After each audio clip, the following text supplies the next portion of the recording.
If you've ever wanted to go on an African safari, feed stingrays in Polynesia, on the beautiful island of Bora Bora, climb Machu Picchu in the high Andes Mountains of Peru, or explore lava tubes on the big island of Hawaii.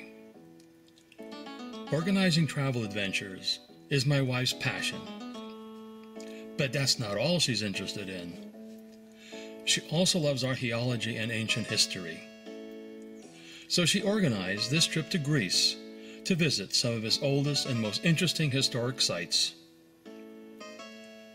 After resting at this lovely seaside hotel in Glyfada, known as the Riviera of Athens, you drive to the Peloponnese, a large peninsula adjacent to the mainland, separated by this canal near Corinth. The canal was started by the Roman Emperor Nero in 67 AD, but not completed until 1893. The first stop is Epidaurus, where she arranged to stay at this beautiful lodge. Epidaurus is famous for being the healing center of the classical world, and for this 15,000-seat theater constructed in the 4th century BC. It has exceptional acoustics, which permit almost perfect sound of an unamplified spoken word for all spectators to hear. And the view of the lush landscape behind the theater was an integral part of the theater itself. Boy, what a beautiful setting.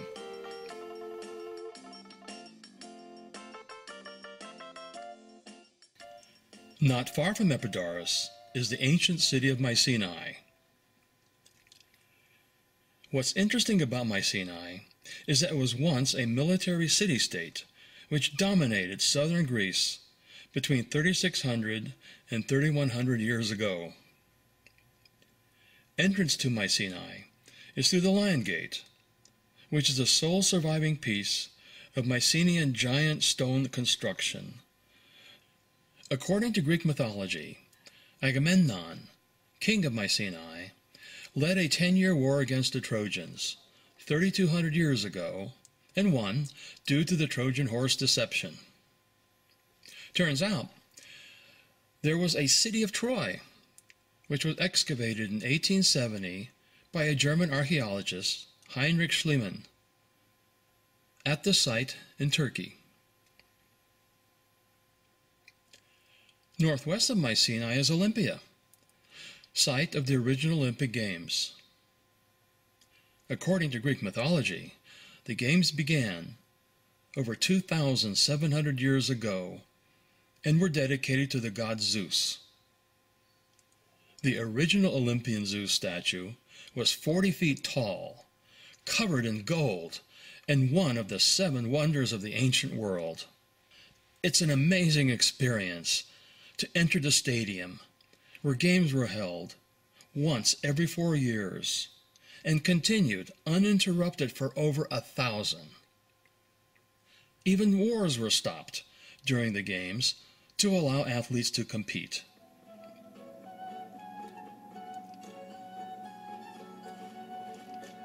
Having finished seeing the highlights of the Peloponnese, you drive north over this bridge, up this valley, to Delphi, this picturesque hillside town near Mount Parnassus.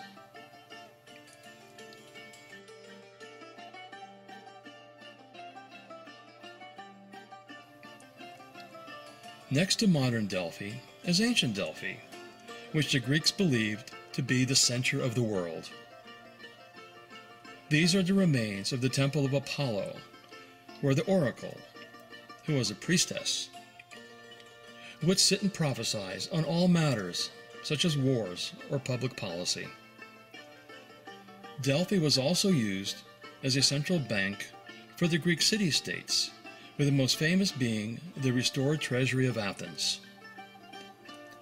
Unfortunately, in 85 BC, the Roman dictator Sulla stripped Delphi of all its treasures. From Delphi, you drive north, up the central agricultural valley, to Meteora, to visit its famous monasteries and stay at this hotel. Originally there were 12 of these cliffhangers, but now there are only 6 remaining.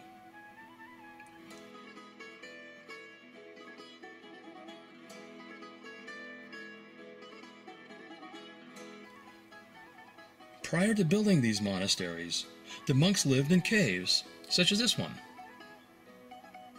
But they soon realized it is better to build on top of the pinnacles. This one is quite a climb for the pilgrims.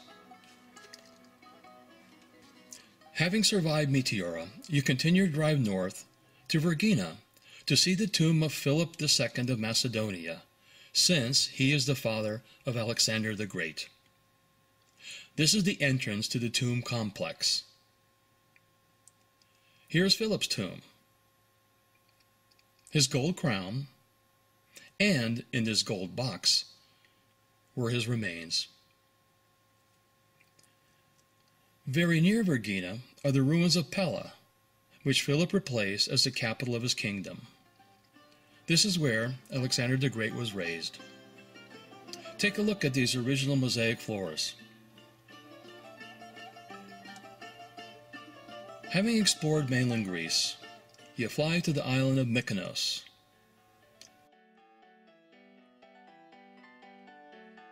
What a beautiful island. Plus, you'll love the great food and drink. But what's really interesting is Delos, a small island next to Mykonos, since in Greek mythology it is the birthplace of Apollo and one of the most important archaeological sites in Greece. Just make sure you don't go during any Greek holidays, since there'll be no boats to Delos. To get to the next island of Santorini, you take this modern high-speed ferry. Santorini, originally called Thera, is what remains after one of the largest recorded volcanic explosions 3,500 years ago. When the volcano exploded, it created this huge central lagoon, 7.5 miles long by 4.3 miles wide, and surrounded by 1,000-foot cliffs.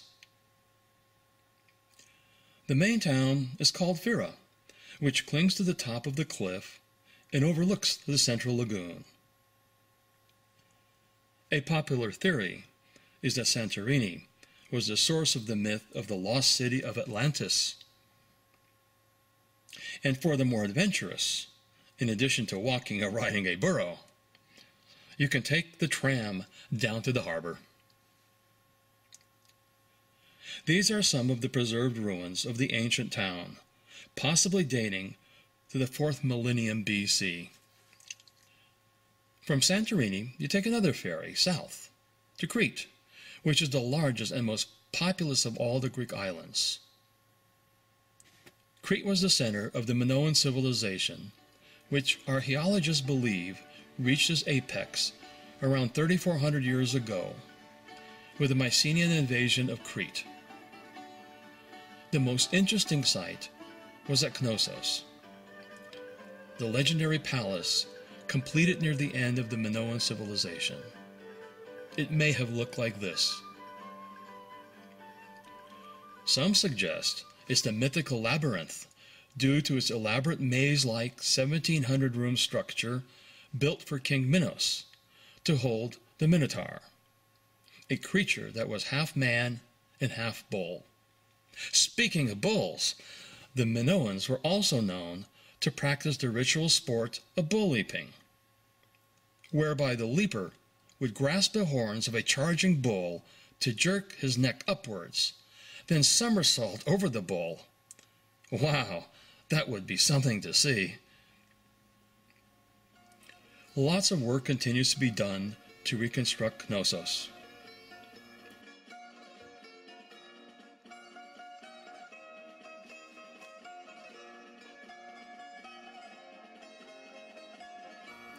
Including this restoration of what is known as a throne room. Gee, it seems to be a pretty small chair for a king. The other very interesting site is the fortress of Phasos, constructed around the same time as Knossos.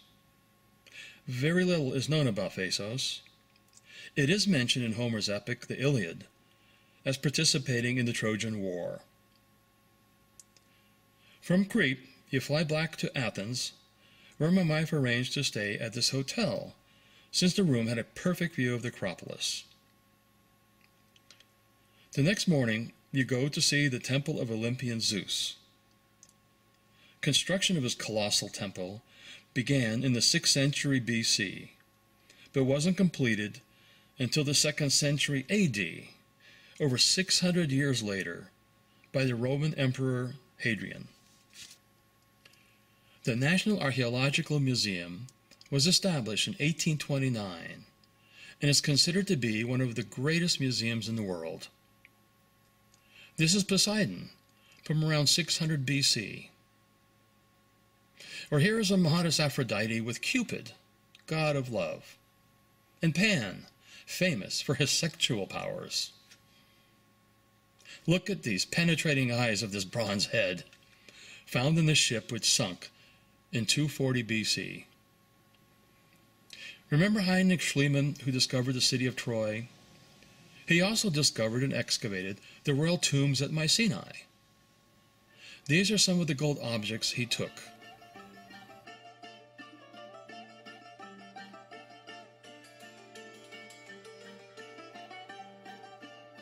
Including this famous mask of Agamemnon.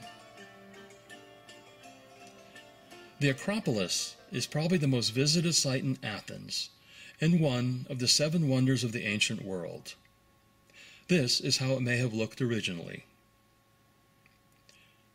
Here's the entrance to the Acropolis. Once at the top, there it is, the famous Parthenon, dedicated to the Greek goddess Athena, whom the people of Athens consider their patroness. The other existing building is this temple, dedicated to a Greek legendary king, built around 400 BC. What's interesting about this building is the corner known as the Porch of the Charites, since it was designed for the necks of the maidens to support the weight of the porch. The amphitheater, adjacent to the Acropolis, was built in 161 AD by a wealthy Greek in memory for his wife. It seats 5,000 and is still used as a venue for music and concerts. So, if you like to visit ancient cities, relax on beautiful Aegean and Mediterranean islands, explore museums, drive around the countryside, visit some very unusual monasteries, and have some great food, particularly the lamb chops. Greece is definitely a country you should visit. To learn more about Greece and other adventure travel, contact Elaine at this number.